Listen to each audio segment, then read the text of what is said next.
میری دعا قبول کیوں نہیں ہو رہی؟ اللہ کے نبی صلی اللہ علیہ وسلم نے فرمایا کہ یستجاب لأحدکم ما لم یعجل یقول دعوت ربی فلم یستجب لی، کہ تم میں سے ہر ایک شخص کی دعا اس وقت تک قبول ہوتی ہے جب تک کہ وہ جلد بازی نہ کرے، اور جلد بازی کرنے سے مراد یہ ہے کہ وہ یہ کہے کہ میں نے اللہ کو پکارا اور اللہ سے دعا کی لیکن میرے رب نے میری دعا قبول نہیں کی۔ تو ایسا نہیں ہوتا کہ اللہ رب العالمین دعا قبول نہیں کرتا ہے، بلکہ اللہ تعالیٰ دعا قبول کرتا ہے، لیکن یہ ضروری نہیں ہے کہ آپ نے جو چیز اللہ سے مانگی ہے وہی چیز آپ کو فوراً مل جائے۔ اگر اس چیز میں خیر ہوگا اللہ رب العالمین آپ کو صحیح وقت میں دے گا۔ لہٰذا کبھی ایسا نہیں کرنا چاہیے کہ انسان یہ سوچے کہ میری دعا قبول نہیں ہو رہی ہے۔ یہ ایک شیطان کا ٹریپ ہے جس کے نتیجے میں وہ یہ چاہتا ہے، جس کے ذریعے وہ یہ چاہتا ہے کہ آپ دعا مانگنا ہی اللہ سے چھوڑ دیں۔ لہٰذا آپ دعا مانگتے رہیں، کبھی جلد بازی نہ کریں، مانگتے رہیں اور اللہ سے خیر کا سوال کریں۔ جس چیز میں خیر ہوگا اللہ رب العالمین وہ چیز مناسب وقت میں آپ کو عطا کرے گا، اور اس میں اگر خیر نہیں ہوا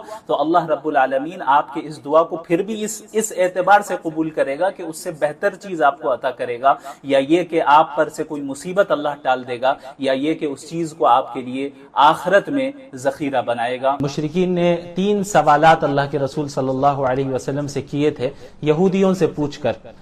سب سے پہلا سوال تھا کہ روح کیا ہے، روح کے بارے میں بتائیں، جس کا ذکر سورہ بنی اسرائیل میں گزر چکا ہے، کل ہی گزرا ہے۔ اس کے بعد دوسرا سوال تھا کہ اصحاب الکہف کون ہیں، کہف والے کون ہیں، غار والے کون ہیں، ان کے بارے میں بتائیں، تو اس کا بھی ذکر گزر گیا کل۔ اور جو تیسرا سوال تھا کہ یہ ذوالقرنین کون ہیں، ان کے بارے میں بتائے، تو اللہ کے رسول صلی اللہ علیہ وسلم پر ان کے متعلق بھی وحی نازل ہوئی اور آپ صلی اللہ علیہ وسلم نے جواب دیا۔ تو سوال پوچھنے کا اصل مقصد یہ تھا کہ آپ صلی اللہ علیہ وسلم کو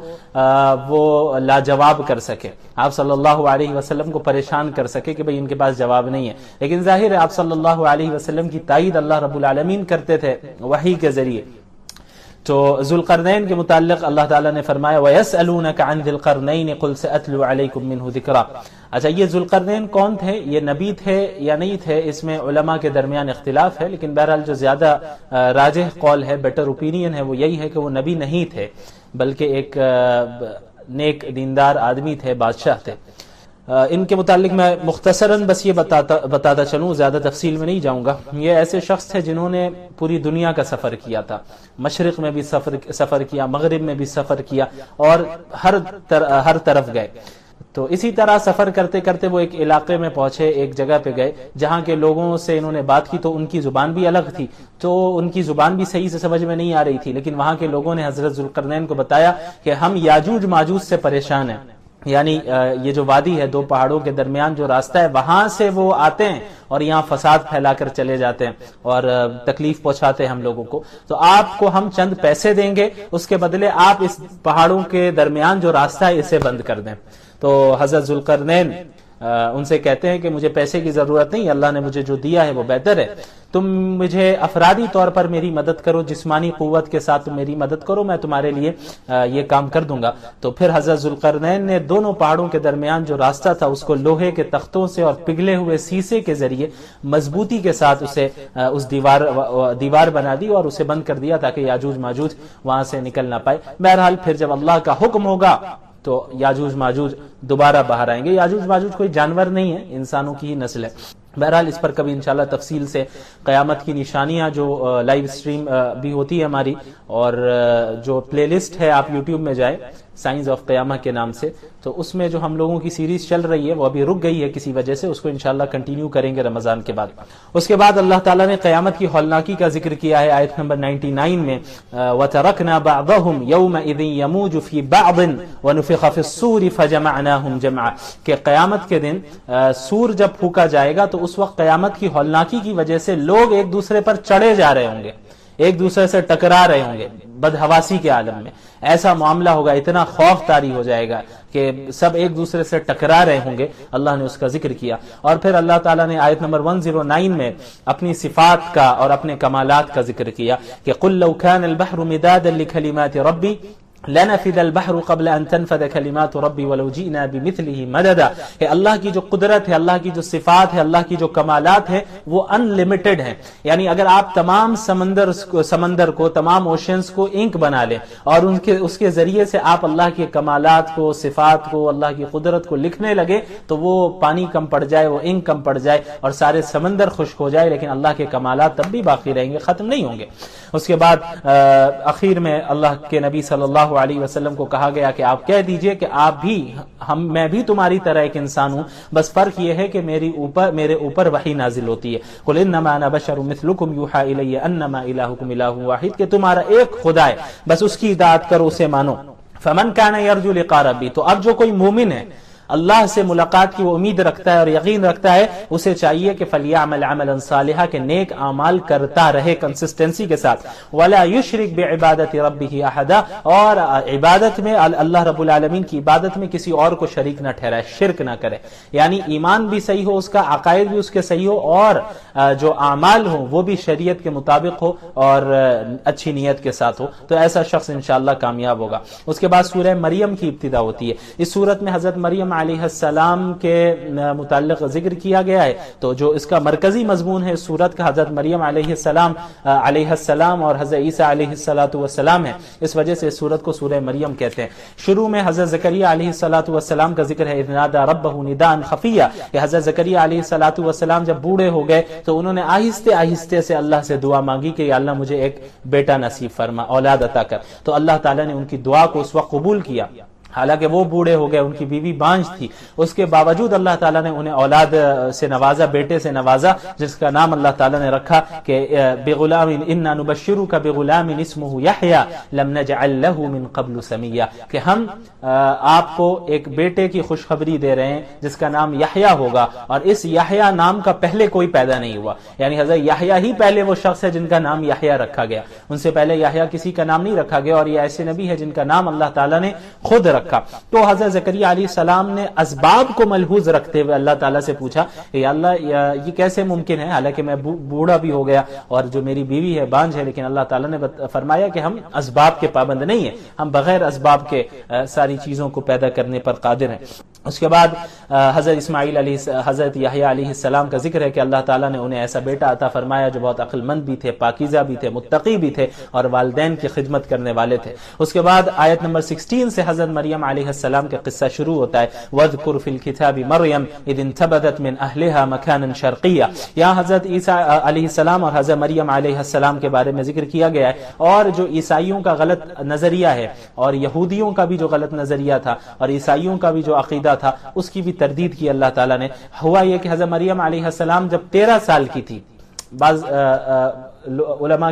کی رائے کے اعتبار سے 15 سال، 13 یا 15 سال، اس وقت حضرت جبریل علیہ السلام ان کے سامنے ایک خوبصورت مرد کی شکل میں آتے ہیں. تو جیسے ہی حضرت مریم کے سامنے وہ آتے ہیں تو وہ پردے کا اہتمام کرتی ہیں اور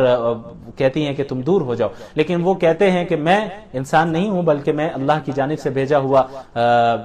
میسنجر ہوں، یعنی جو پیغام آپ تک پہنچانا ہے، اور وہ یہ ہے کہ اللہ تعالیٰ آپ کو بیٹے سے نوازے گا. تو انہوں نے بھی کہا کہ ایسا کیسے ہو سکتا ہے، میری تو شادی بھی نہیں ہوئی اور میں کوئی بے حیا عورت بھی نہیں ہوں، میں تو پاک دامن عورت ہوں، میں کوئی غلط کام بھی نہیں کرتی، تو ایسا کیسے ہوگا. تو حضرت جبریل کہتے ہیں علیہ السلام کہ اللہ تعالیٰ نے کہا کہ ایسا ہوگا، اللہ اس پر قادر ہے، اور آپ سے جو بیٹا پیدا ہوگا اسے اللہ تعالیٰ نشانی بنانے والا ہے تمام لوگوں کے لیے. تو حضرت مریم علیہ السلام کے گریبان میں حضرت جبریل پھونک مارتے ہیں اور پھر اس پھونک سے حمل ٹھہر گیا. اس کے بعد کیا ہوا کہ جب حضرت عیسیٰ علیہ السلام کی ولادت ہو جاتی ہے تو حضرت مریم علیہ السلام کو کہا جاتا ہے کہ جب آپ اپنی قوم کے پاس جائے اور لوگ آپ کو کہیں کہ آپ پر تہمت لگائے، الزام لگائے، تو بس آپ بچے کی طرف اشارہ کر دیجئے گا. تو ایسا ہی ہوا کہ جب حضرت مریم علیہ السلام حضرت عیسیٰ کو لے کر ان کی ولادت کے بعد ان کو لے کر قوم کے پاس آتی ہیں تو پھر قوم نے اعتراضات شروع کر دیے کہ بھئی ایسا کیسے ہو گیا، تمہاری تو شادی بھی نہیں ہوئی تھی. تو بہتان لگانے لگے، الزام لگانے لگے، تہمت لگانے لگے. جس طرح ہمیشہ یہ رہا ہے، متکبرین کا طریقہ رہا ہے، اللہ کے نافرمانوں کا طریقہ رہا ہے کہ فوراً تہمت لگاتے ہیں، فوراً الزامات لگاتے ہیں، تبصرے کرتے ہیں، چیمگوئیاں کرتے ہیں، ایک دوسرے سے جو ہے باتیں کرتے ہیں، بیک بائٹنگ کرتے ہیں. تو یہ رہا ہے طریقہ. تو اسی طرح یہ رہا. تو حضرت مریم علیہ السلام نے حضرت عیسیٰ کی طرف اشارہ کیا تو قوم نے کہا کہ بھئی یہ بچہ ہے، ہم اس سے کیسے پوچھے، تو ابھی پیدا ہوا ہے، اس سے ہم کیسے پوچھ سکتے ہیں، اس سے کیسے ہم بات کر سکتے ہیں؟ تو اللہ تعالیٰ حضرت عیسیٰ علیہ السلام کو قوت گویائی دیتا ہے اس وقت جب وہ چھوٹے ہیں، بچے ہیں، دودھ پیتے بچے، اس وقت وہ کہتے ہیں قال انی عبد اللہ، کہ میں اللہ کا بندہ ہوں، آتانی الکتاب وجعلنی نبی، اللہ مجھے کتاب دینے والا ہے، مجھے نبی بنانے والا ہے، مجھے نماز کا حکم دینے والا ہے، زکوٰۃ کا حکم دینے والا ہے، اور اللہ تعالیٰ نے مجھے اپنی ماں کے ساتھ فرما برداری کرنے کا بھی حکم دیا ہے۔ بہرحال اس کے بعد اس کے ذریعے سے چونکہ ان کی تردید مقصود ہے، عیسیٰ علیہ السلام کے جو نام نہاد ماننے والے کرسچنز ہیں ان کی تردید ہے کہ وہ کہتے ہیں کہ الیاذ باللہ حضرت عیسیٰ بیٹا ہے اللہ کے، تو اللہ تعالیٰ نے فرمایا کہ اللہ کی ذات اس چیز سے پاک ہے کہ وہ کسی کو بیٹا بنائے، جس طرح اللہ نے حضرت آدم کو پیدا کیا بغیر ماں باپ کے، اسی طرح حضرت عیسیٰ کو بغیر باپ کے پیدا کر دیا۔ تو حضرت آدم کے متعلق تو یہ نہیں کہا جاتا کہ وہ اللہ تعالیٰ الیاذ باللہ ان کے باپ ہے یا اللہ کے وہ بیٹے، تو حضرت عیسیٰ کے متعلق ایسا کیوں کہتے ہو؟ اور اللہ رب العالمین نے محض اپنے کلمہ کن کے ذریعے سے حضرت عیسیٰ علیہ السلام کو پیدا کیا، اللہ اس پر قادر ہے۔ اس کے بعد آیت نمبر 41 سے حضرت ابراہیم علیہ السلام کا ذکر ہے، وَاذْكُرْ فِي الْكِتَابِ إِبْرَاهِيمَ إِنَّهُ كَانَ صِدِّيقًا نَبِيًّا، یہاں سے کئی انبیاء کا ذکر ہے جن میں سب سے پہلے امام الموحدین حضرت ابراہیم علیہ السلام کا ذکر ہے کہ انہوں نے اپنے والد کو دعوت دی، توحید کی طرف دعوت دی، توحید کی طرف انہیں بلایا، لیکن ان کے والد نے ریجیکٹ کیا اور کہا کہ اگر تم نہیں رکو گے ابراہیم تو تم پر میں پتھر برساؤں گا۔ جو حضرت ابراہیم کہتے ہیں کہ میں آپ کے لیے اللہ سے بخشش کی دعا کروں گا، اس وقت حضرت ابراہیم کو معلوم نہیں تھا کہ ان کے والد کے مقدر میں ہدایت نہیں ہے، لیکن جب انہیں معلوم ہوا تو انہوں نے مغفرت کی دعا مانگنا ترک کر دیا، کیونکہ مشرکین کے لیے مغفرت کی دعا نہیں کی جا سکتی۔ اس کے بعد پھر حضرت موسیٰ علیہ السلام کا بھی ذکر ہے کہ اللہ تعالیٰ نے انہیں نبی بنایا اور ان کے ساتھ ان کے بھائی ہارون کو بھی نبی بنایا۔ اس کے بعد حضرت ادریس علیہ السلام کا ذکر ہے، وَاذْكُرْ فِي الْكِتَابِ إِدْرِيسَ إِنَّهُ كَانَ صِدِّيقًا نَبِيًّا۔ اس کے بعد حضرت اسماعیل علیہ السلام کا بھی ذکر ہے۔ ان انبیاء کے ذکر کرنے کے بعد اب اللہ نے یہ بتایا کہ انبیاء تو نیک تھے، ان کی جو اولاد تھی وہ بھی نیک تھی، لیکن اس کے بعد پھر جو نسل آئی اور جو جنریشن آئی اس میں یہ ہوا کہ نالائق جانشین پیدا ہونے لگے، انہوں نے انبیاء علیہ السلام کے کام کو پیچھے رکھ دیا اور دنیا کو ترجیح دی۔ فخلف من بعدهم خلف اضاعوا الصلاة واتبعوا الشهوات فسوف يلقون غیا، کہ ان کے بعد ایسے جانشین آئے جن کے اندر دو بیماریاں تھیں، اضاعوا الصلاة نماز کو ضائع کرتے تھے، نماز کی پابندی نہیں کیا کرتے تھے، واتبعوا الشہوات اور اپنے ڈیزائرز کو فالو کیا کرتے تھے۔ تو معلوم ہوا کہ یہ جو نالائق جانشین ہوتے ہیں، جو جانشین بننے کے لائق نہیں ہوتے ہیں، مستحق نہیں ہوتے لیکن بن جاتے ہیں، ان کے اندر دو سب سے بڑی بیماری ہوتی ہے، ایک نماز کو ترک کرنا، نماز کو ضائع کرنا، اور دوسرا ڈیزائرز کو، شہوات کو فالو کرنا۔ اس کے بعد آیت نمبر 71 میں پل صراط کا ذکر ہے، وَإِن مِّنكُمْ إِلَّا وَارِدُهَا كَانَ عَلَى رَبِّكَ حَتْمًا مَقْضِيًّا۔ میدان محشر اور جنت کے درمیان جہنم ہے، اس کے اوپر ایک پل ہے جہاں سے ہر انسان کو گزرنا ہے، وَإِن مِّنكُمْ إِلَّا وَارِدُهَا، تم میں سے ہر ایک کو اس سے گزرنا ہے۔ تو جو گناہگار ہوگا، جو کافر ہوگا، وہ کٹ کٹ کر نیچے گرتا چلا جائے گا، اور وہ مومن بھی جو گناہگار ہوگا اور جس کو اللہ نے ابھی معاف نہیں کیا ہوگا وہ بھی گر جائے گا اس پل سے نیچے جہنم، جنت نہیں پہنچ پائے گا، اور پھر سزا کاٹنے کے بعد کئی سالوں کے بعد یا جب بھی اللہ مغفرت فرمائے پھر وہ جنت میں جائے گا۔ اور جو نیک ہوں گے، متقین ہوں گے، انبیاء ہوں گے، صلحاء ہوں گے، شہداء ہوں گے، وہ آسانی کے ساتھ وہاں سے گزر جائیں گے۔ تو ایک حکمت بہت بڑی یہ بھی ہے جنتیوں کو بھی وہاں سے گزارنے کی کہ وہ جہنم کو دیکھتے ہوئے جائیں گے، تو جب جہنم کو وہ اپنی آنکھوں سے دیکھیں گے، اس کے بعد جب جنت میں انٹر ہو رہے ہوں گے تو جنت کی قدر اور زیادہ ان کے یہاں بڑھ جائے گی۔ اس کے بعد سورہ طٰہٰ کی ابتدا ہوتی ہے،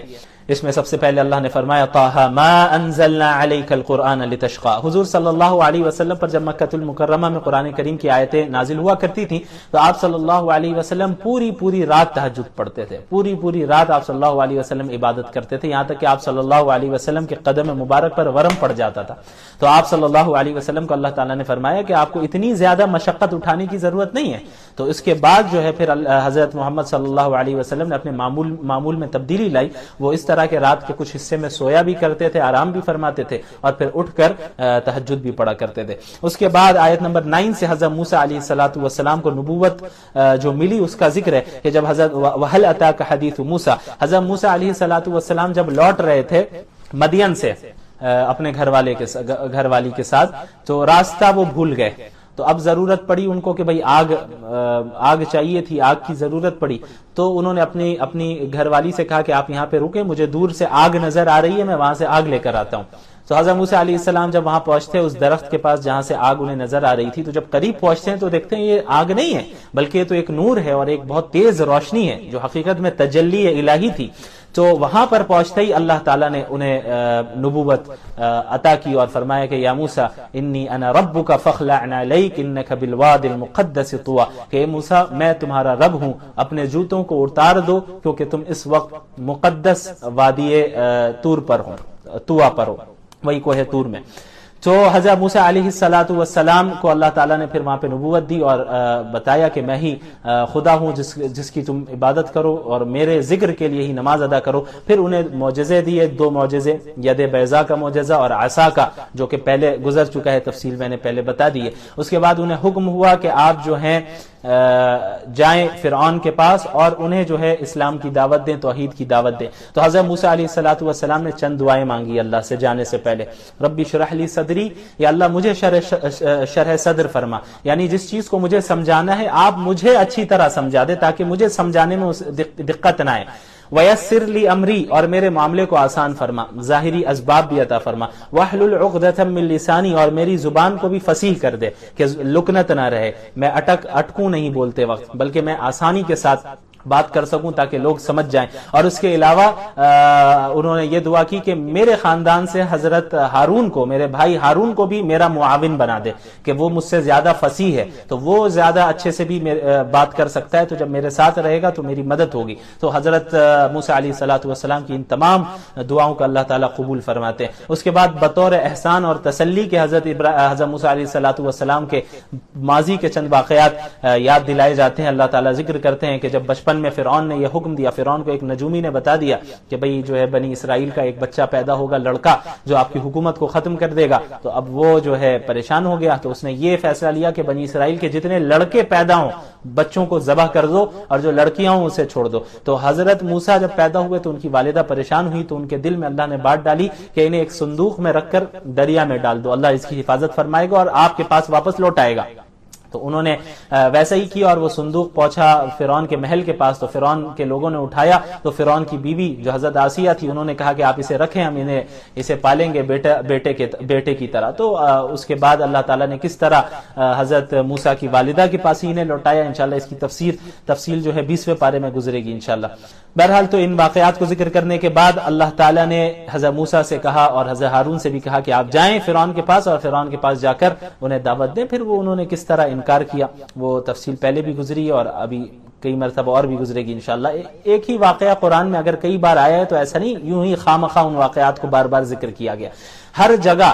واقعہ سیم ہے لیکن جس جگہ پر بھی وہ واقعہ ریپیٹ کیا گیا ہے ایک نئے انداز میں، نئے اسلوب میں کیا گیا ہے، اور ہر جگہ کسی ایک خاص چیز کی طرف اشارہ کیا گیا ہے، کسی ایک نئی چیز کی طرف اشارہ کیا ہے۔ اور ایک واقعے کو جب بار بار ریپیٹ کیا جائے تو پھر اس واقعے کی اہمیت پتہ چلتی ہے کہ اللہ تعالیٰ اس پر زیادہ غور کرنے کی ہمیں دعوت دے رہا ہے۔ بہرحال اس کے بعد آیت نمبر 55 میں اللہ نے فرمایا منہا خلقناکم وفیہا نعیدکم ومنہا نخرجکم تارۃ اخری، کہ اسی مٹی سے، اسی زمین سے ہم نے تمہیں پیدا کیا ہے، اسی میں ہم تمہیں لوٹائیں گے جب تم مر جاؤ گے، ومنہا نخرجکم تارۃ اخری، اور دوبارہ اسی سے زندہ کریں گے قیامت کے دن۔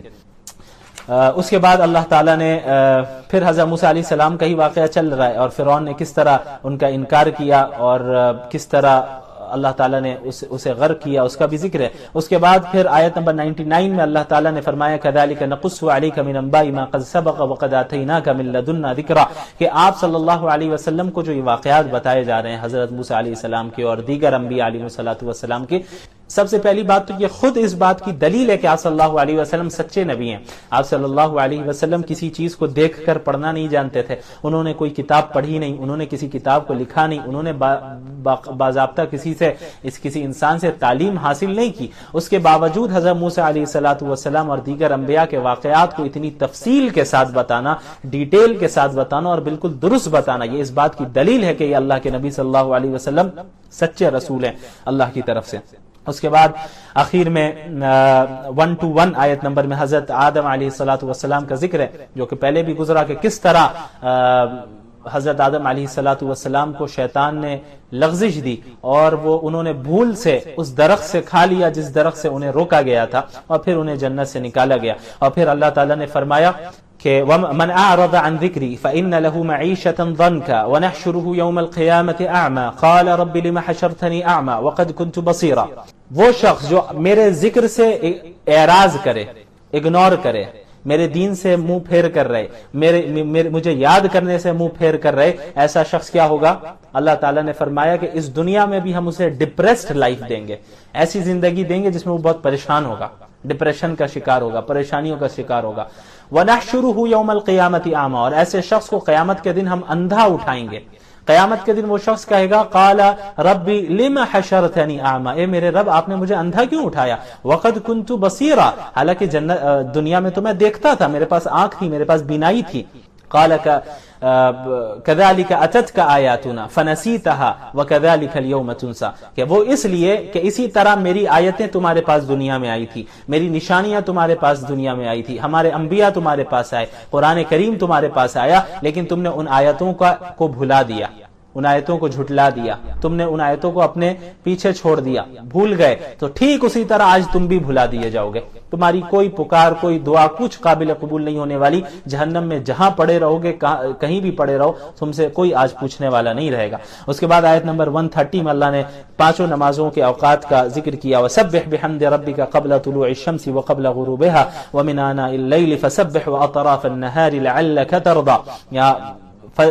قبل طلوع الشمس سے مراد فجر کی نماز ہے، وقبل غروبها ظہر اور عصر، ومن آناء اللیل اس میں مغرب اور عشاء ہے، واطراف النہار میں پھر فجر اور مغرب کی تاکید کی گئی ہے. اس کے بعد اللہ کے نبی صلی اللہ علیہ وسلم کو اللہ تعالیٰ نے فرمایا اور اللہ کے نبی کے ذریعے پوری امت کو وَلَا تَمُدَّنَّ عَيْنَيْكَ إِلَىٰ مَا مَتَّعْنَا بِهِ أَزْوَاجًا مِّنْهُمْ زَهْرَةَ الْحَيَاةِ الدُّنْيَا، کہ آپ ہم نے جو دنیاوی لوگوں کو، کفار کو جو مال و دولت دی ہے اور دنیا کی زینت دی ہے، اس کی طرف آپ کی نگاہ نہ اٹھیں، کیونکہ ہم نے انہیں جو دنیاوی نعمتیں دی ہیں وہ تو انہیں آزمانے کے لیے دی ہیں. ہم میں کتنے ایسے ہوتے ہیں، ہم تمنا کرتے ہیں واہ اس کے پاس اتنی اچھی گاڑی ہے، اس کے پاس اتنا اچھا بنگلہ ہے، اس کے پاس اتنی اچھی چیزیں ہیں، اتنی مال و دولت ہے، وہ اتنی لگژریس لائف گزارتا ہے، اس کے پاس اتنی گاڑیاں ہیں، اس کے گھر والے اتنے اچھے ہیں،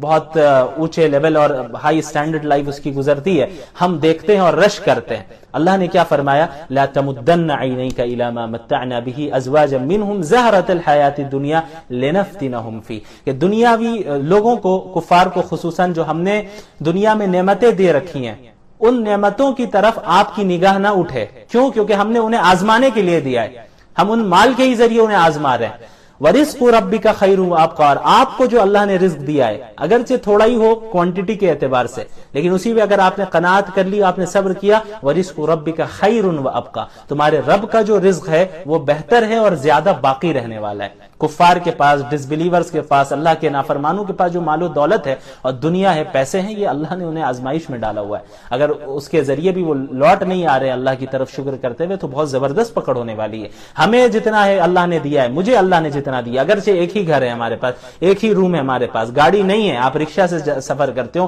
اس پہ عافیت ہے. اس دنیا میں جتنا ہلکا آپ رہیں مال کے اعتبار سے، اتنے آپ عافیت میں رہیں گے. دنیاوی اعتبار سے بھی زیادہ ٹینشن بھی نہیں رہے گا آپ کو، اور آخرت میں زیادہ سوالات بھی نہیں ہونے ہیں، زیادہ پکڑ بھی نہیں ہونی. تو اللہ نے فرمایا وَرِزْقُ رَبِّكَ خَيْرٌ وَأَبْقَىٰ، کہ آپ کے رب کا جو رزق ہے وہ زیادہ بہتر ہے اور زیادہ دیر تک رہنے والا ہے، باقی اس کو بقا حاصل ہے، کیونکہ قیامت میں بھی ملنا ہے. اس کے بعد اللہ نے ایک آیت فرمائی وَأْمُرْ أَهْلَكَ بِالصَّلَاةِ وَاسْتَبِرْ عَلَيْهَا، کہ آپ اپنے گھر والوں کو نماز کا حکم کیجئے اور خود بھی نماز پر قائم رہیے. لا نسألک رزقا، ہم آپ سے رزق کا سوال نہیں کر رہے ہیں، نحن نرزقک، بلکہ ہم آپ کو رزق دیتے ہیں. والعاقبۃ للتقوی، اور جو اچھا انجام ہونے والا ہے وہ تو متقین لوگوں کا ہونے والا ہے. اس آیت سے مفسرین نے یہ نقطہ نکالا ہے کہ یہاں اللہ نے نماز کو رزق کے ساتھ جوڑا ہے، رزق کو نماز کے ساتھ جوڑا، کہ نماز کا حکم اپنے گھر والوں کو دیجئے اور خود بھی نماز پر قائم رہیے. ہم آپ سے رزق کا سوال نہیں کر رہے ہیں، بلکہ رزق تو ہم آپ کو دیتے ہیں. تو مفسرین نے یہ بتایا اور یہاں پر ایک نقطہ یہ ذکر کیا کہ نماز کی پابندی کرنا، اپنے گھر والوں کو بھی نماز کی پابندی کروانا اور خود بھی نماز کی پابندی کرنا، یہ رزق کے دروازے کو کھولنے کا ایک بہت بڑا سبب ہے. یعنی نماز کی جو پابندی کرتا ہے اللہ اس کے لیے رزق جو ہے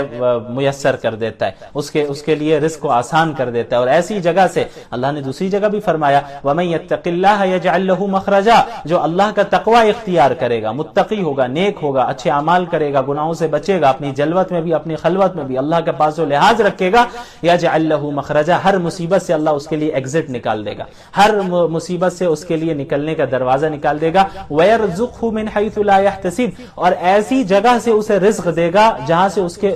کے گمان میں بھی نہیں ہوگا وہ راستہ، وہ جگہ اس کے گمان میں بھی نہیں ہوگی، اس جگہ سے اللہ اسے رزق عطا فرمائے گا. تو اس لیے نماز کی پابندی کرنا، لوگ پوچھتے ہیں کہ بھئی رزق کا کوئی وظیفہ بتائیے، اس کا کوئی وظیفہ، سارے وظائف سب سیکنڈری درجے کی چیزیں ہیں، جو فرائض ہیں پہلے اس کی پابندی کیجئے. ہم نماز نہیں پڑھتے اور استغفر اللہ اللہ اللہ کرتے رہے تو پھر اس کا وہ فائدہ نہیں ہونے والا ہے جس فائدے کے لیے آپ پڑھ